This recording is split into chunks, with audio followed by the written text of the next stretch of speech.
ఏసే మార్గం నేను విడువడు ఎడబాయడు. ఈరోజు దేవుని వాగ్దానం. హల్లెలూయా. అందరికీ ప్రైజ్ లార్డ్ అండి. ప్రతి ఒక్కరికి యేసుక్రీస్తు నామములో మీ అందరికీ శుభాది వందనాలు చెల్లించుకుంటున్నాను. ఎంతమంది అయితే ప్రతిరోజు ఉదయకాల వాగ్దానం వింటారు సిస్టర్స్ అండ్ బ్రదర్స్, ప్రతి ఒక్క దేవుడు మిమ్మల్ని మీ కుటుంబాన్ని దీవించి ఆశించును గాక. మీరందరూ హ్యాపీగా ఉండాలని మనసారా కోరుకుంటున్నాను. ఈరోజు మీ జీవితంలో, మీ కుటుంబంలో మీ పరిస్థితులు దేవుడు మార్చబోతుండు, మీ స్థితిని దేవుడు మార్చబోతుండు. ఎంతమంది అయితే దేవుడు ఈరోజు నిశ్శబ్దాన్ని వృధా చేస్తున్నా అంటే నేను మౌనంగా ఉండి నా వృధా అయిపోతుందని బాధపడుతున్నారా? చూడండి, మంచిగా ఉండి మరి యెహోవా యందు నిరీక్షణ కలిగి ఉన్న వారి పట్ల దేవుడు గొప్ప మేలు జరిగించబోతుండే, ఆశీర్వదించే దేవుడు, దీవించే దేవుడు అండి. కాబట్టి ఎంతమంది అయితే ఈరోజు దేవా నిశ్శబ్దంగా ఉన్నాడు అని నీకు అనిపిస్తుందా? ఈరోజు దేవుడు నా పట్ల మౌనంగా ఉన్నాడు, దేవుడు నా పట్ల కార్యం జరిగించట్లేడు, దేవుడు నా జీవితంలో మేలు చేయట్లేడు అని చెప్పేసి నువ్వు బాధపడుతున్నావా?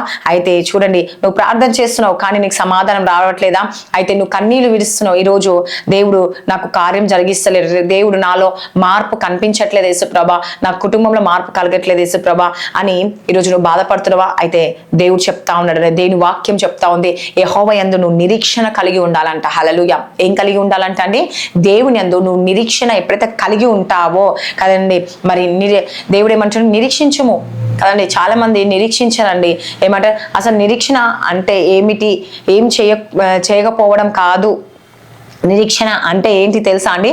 దేవుడు మరి పని చేస్తున్నాడని నమ్మాలి. అందుకే చూడండి, కీర్తనలో దేవుడు సెలవిస్తూ ఉంటాడు, మనతో మాట్లాడుతున్న 37 వచనం, యెహోవా ఎదుట మౌనంగా ఉండి ఆయన కొరకు కనిపెట్టుకొనుము. అందుకే ఏమన్నా నిశ్శబ్దముగా ఉన్నాడు దేవుడు అని అనుకుంటున్నావా? ఈరోజు నిశ్శబ్దంగా ఉన్నాడు దేవుడు. నీ నిశ్శబ్దం వృధా చెయ్యడు దేవుడు. హల్లెలూయా కదండి. నిశ్శబ్దాన్ని ఎప్పుడు వృధా చెయ్యడంట. నీ కన్నీరుని కదండి మరి దేవుడు ఏమంటున్నాడు? యెహోవా ఎదుట మౌనంగా ఉండి ఆయన కొరకు కనిపెట్టుకొని తన మార్గం వర్ధిల్లు అని చూచి వ్యసన పడకము కదండి. హల్లెలూయా. ఏమంటుంది? ఈరోజు నువ్వు అనుకుంటున్నావేమో దేవాన్ని నిశ్శబ్దంగా ఉన్నాను నీకు అనిపిస్తుందా యేసుప్రభా? ఎందుకంటే నేను చాలా శ్రమ పడిపోయినా, చాలా ప్రార్థన చేస్తున్నాను, కన్నీరు విడిచినాను యేసుప్రభా, కానీ నాకు సమాధానం రావట్లేదు యేసుప్రభా, మరి కానీ నాలో మార్పు కూడా రావట్లేదు యేసుప్రభా అని ఈరోజు నువ్వు ప్రార్థిస్తున్నావా? అయితే చూడండి, నీ నిశ్శబ్దన నిరాకరణ కాకుండా నిర్ధారం కాదండి, దేవుడు ఖచ్చితంగా నీ పట్ల అద్భుతము చేయబోతుండు, ఆశ్చర్యం దేవుడు జరిగించబోతుండు, మీ పరిస్థితులు దేవుడు మార్చబోతుండండి. హల్లెలూయా. మీ జీవితంలో అనేక మేలుతో నింపబోతుండు. కాబట్టి దేవుడు పని చేయడం మొదలు పెడతాడని నువ్వు నమ్మాలంట. ఎప్పుడైతే నమ్ముతావో కదండి, మరి నీ జీవితం ఏం కార్యం జరుగుతుందండి? నువ్వు మౌనంగా ఉన్నప్పుడు, దేవుడు మౌనంగా ఉన్నప్పుడు మనలో విశ్వాసం మాట్లాడాలి. హల్లెలూయా. ఈరోజు నువ్వు అనుకుంటున్నావు నా జీవితంలో మార్పు రాలేదన్నప్పుడు ఏం కలగాలండి? నీలో ఏం కలగాలి? మౌనము, దేవునితో మాట్లాడాలి కదండి. హల్లెలూయా. మనము తొందరపడతాము కదండి, నా కార్యం జరగట్లేదు, దేవుడు నా ప్రార్థన ఆలకిస్తలేడు అని చెప్పేసి తొందరపడతాము, కానీ దేవుడు లోతుగా పని చేయడం ప్రారంభిస్తాడు. హల్లెలూయా. నీ లోతైన మర్మాలను చేయడం ప్రారంభిస్తాడు. కాబట్టి ఈరోజు ఎంతమంది అయితే ఈ వాగ్దానం వింటున్న నీవు, దేవుడు చెప్తా ఉన్న నీ నిరీక్షణ ఎప్పటికీ వృధా కాదు నా కుమారి, నా కుమారుడా.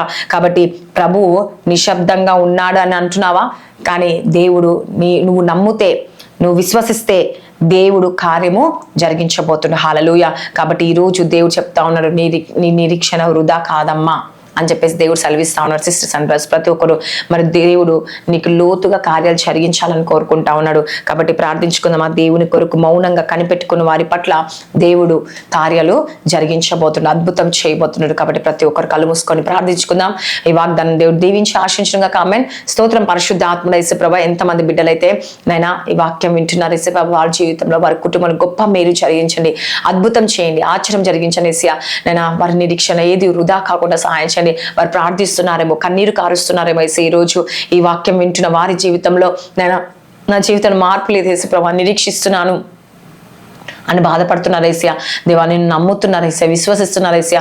వారి పట్ల మీరు గొప్ప మేలు, గొప్ప ఆశీర్వాదం దయచేయండి, మేలు చేయండి యేసయ్యా.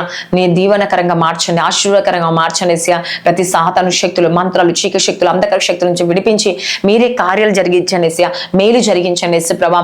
ఎంతమంది ఈరోజు బర్త్డేస్, మ్యారేజ్ డే జరుపుకుని సంవత్సరం అంతా బ్లెస్ చేసి దీవించి ఆశీర్వదించండి యేసయ్యా. ఈ ఒంటరి పయనంలో ఉన్న వారికి, నిరీక్షణ కలిగి ఉన్న వారి, మానసికంగా కుంగిపోయిన వారికి, వేదన చెందుతున్నారు, బాధపడుతున్న కుటుంబ సమస్యల కొరకు, పిల్లల కొరకు, అప్పు సమస్యల కొరకు, నేను అనేక రకాల ఇబ్బందుల కొరకు ప్రార్థిస్తున్న వారి పట్ల మీరు గొప్ప మేలు చేయండి యేసుప్రభా. నేను ఇంతమంది బిడ్డలైతే అనారోగ్యంతో, బలహీనంగా, కాళ్ళ నొప్పులు, మోకాళ్ళ నొప్పులతో ఉన్నారేమో యేసయ్యా.